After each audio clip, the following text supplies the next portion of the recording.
It's Natalie flyGIRL Kelley. I'm here in Colorado Springs, and I'm getting ready to take a ride in a P-51 Mustang. I'm pretty stoked about it. The cool thing is anyone can do this. You need to check out your local air show.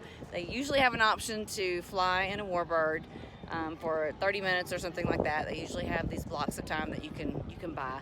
You should do it.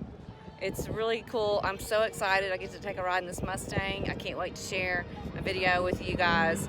An experience, and there it is actually right there. So I'm pretty pumped.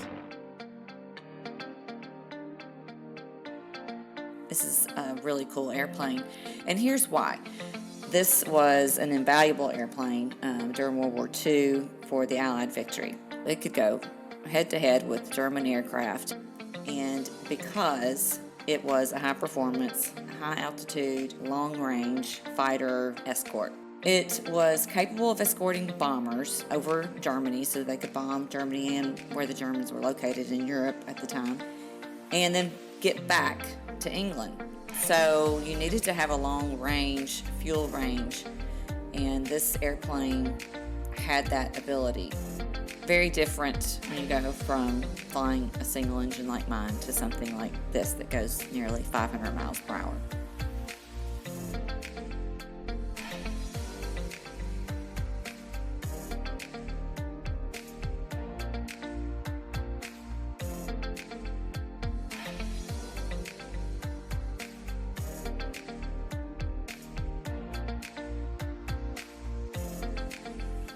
So let's say you want to know what it costs to own and maintain a Mustang. Be willing and ready to spend 7 figures for a Mustang. These are historical, and it comes with some challenges. You've got to preserve the history of the airplane, and there's a huge commitment of time, energy, and money in owning one of these airplanes. Just a general idea, I'm factoring in your insurance, which is going to be well above the average. You're going to need a pretty large hangar with lots of elbow room. You're going to need a lot of maintenance on this older aircraft and an expert. You're going to have a specialist that knows how to work on this airplane, which is going to cost a premium. Engines have to be overhauled every several hundred hours and burns a lot of fuel, somewhere between the range of 60 and 120 gallons per hour. And you need experience. People died learning to fly these Mustangs, and they were, young men going in, training.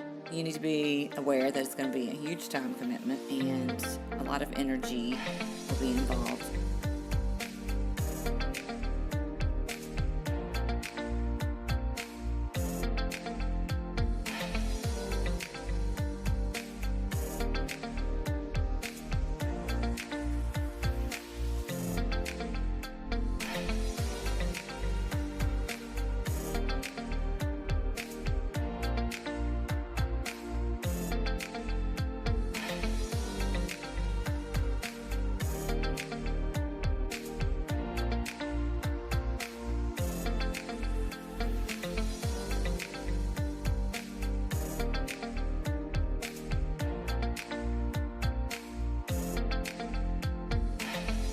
My epic journey in the Mustang has ended here in Fayetteville, Arkansas. It was great, it just didn't last long enough, but it has been an epic journey, one that I will never forget.